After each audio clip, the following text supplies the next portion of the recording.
Hello everyone, welcome to the 3.1 notes / practice problems. So the first thing we need to do to understand what we're talking about today is talking about what does dy over dx mean. So what does dy dx mean? So what that means is it is the derivative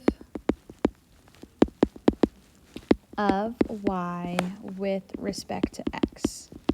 And so what we're talking about today is we're going to continue talking about the chain rule. But this part of the chain rule is using a different notation than we used yesterday called Leibniz's notation. And so what we're doing is essentially the exact same thing as the chain rule with different notation. You might think like, why do we need to use this? Well, for example, sometimes someone's going to ask you to find dy du times du dx. And they're not going to tell you it's the chain rule, but you have to recognize that it's the chain rule. And then also next week, we're going to do something called implicit differentiation. And so this part makes a little bit more sense if you're used to seeing this way. But let's just kind of go over what this is saying. So this is still the chain rule, just different notation. So it says if y equals f of u. And so f of u is our inside function, and u equals g of x, then dy dx equals dy du times du dx. So what does that mean? Well, essentially what this is saying is that if you have a function f of u, f is going to be your outside function still. So this is your outside function. And then u is your inside function. And that's the same thing as f of g of x that we looked at the other day. F is the outside and g is the inside. Well, then the derivative of y with respect to x, well, this is going to be dy du. So this is the outside function. This is the derivative of y with respect to u. And the reason we can think about it that way is because we're thinking about the inside function being u. And then that is times du dx, which is the derivative of the inside function. So this is the derivative of inside, and this is the derivative of the outside still. And the reason that we can do du dx because u equals g of x. And so this happens where dy du is evaluated at u equals x. So essentially what I want you to notice, and I know that this is kind of confusing, but what I want you to notice is that this is just the chain rule. That is just the chain rule. It's just the derivative of the outside with respect to u, and then the derivative of u with respect to x. And that's just because we're naming the inside function u.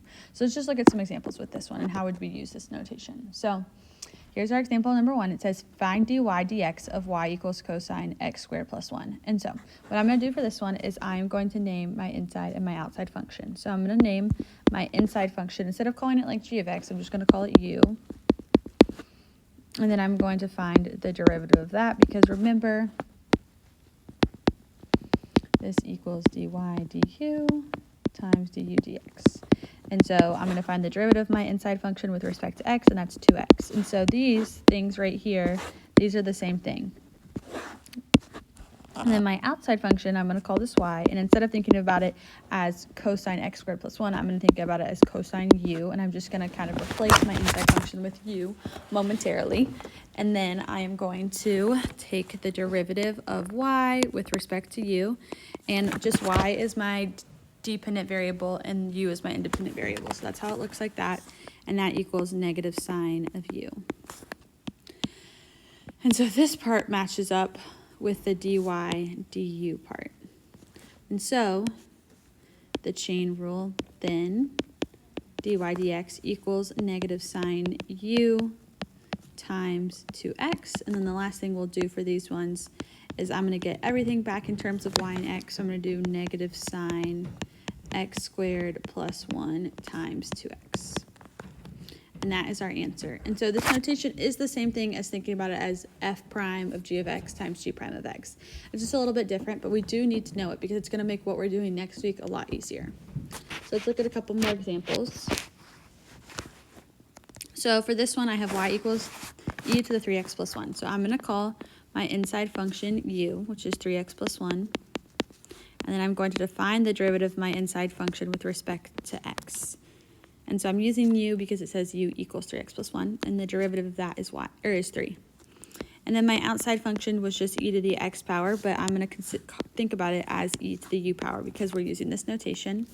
And then the derivative of y with respect to u is e to the u power. And so now I'm going to put it in my chain rule notation.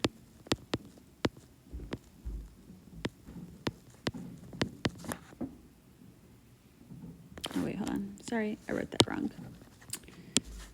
dy du times du dx.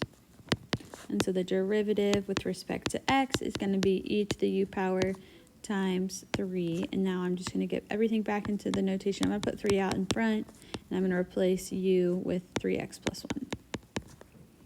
And so that is my answer. Okay, now we're going to kind of move away from this notation just a little bit, and we're just going to think about the double chain rule.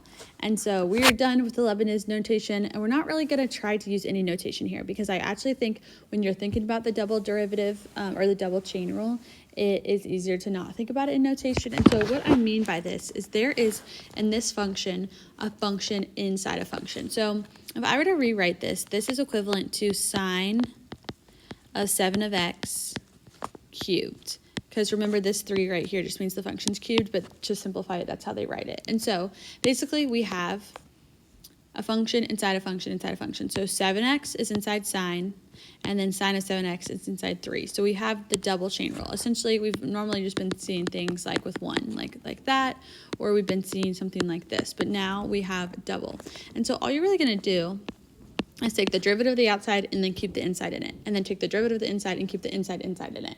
And so I'll show you what I mean. So if you look at this right here, basically all you're going to do is you're going to take 3 and you're going to put it out in front, and then you're going to leave what was inside 3 just as it is, and then you're going to write squared, because you kind of use you do use the power rule. You move 3 out in front, and then you reduce this exponent by 2. So now I'm done finding the derivative of the outside part, and so I'm going to kind of highlight this part right here. Oops, sorry. This part right here was the derivative of the outside. Now I'm going to look at my next section. So now I need to find the derivative of the inside of my outside. So the derivative of sine of 7x is cosine of 7x. So that's kind of my derivative of my middle part. And now I need to take the derivative of sine of 7x is middle, which was, or sine of 7x is inside, which is 7. So I'm going to multiply that by 7. And so that was my derivative of my most inside part.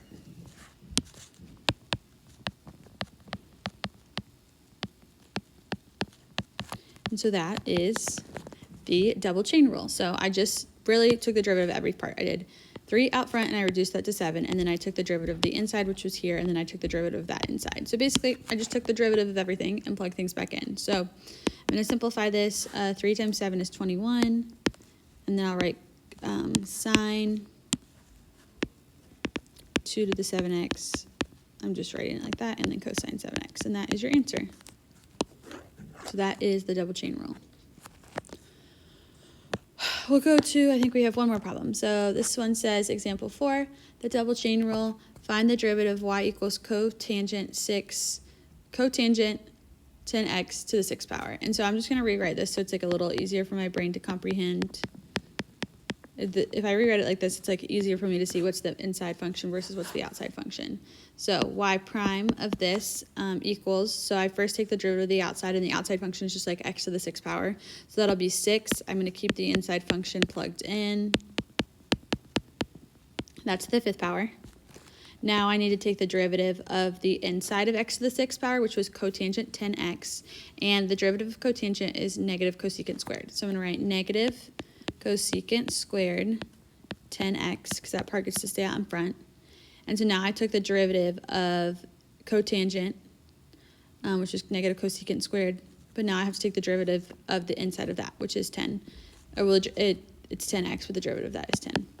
So then my final answer is y prime equals negative 60 cotangent 5 to 10x times cosecant squared 10x, and that's my answer. So it might take you a little while to like comprehend what we're really doing there, but as you do more practice, it should all fall into place. So thanks for watching.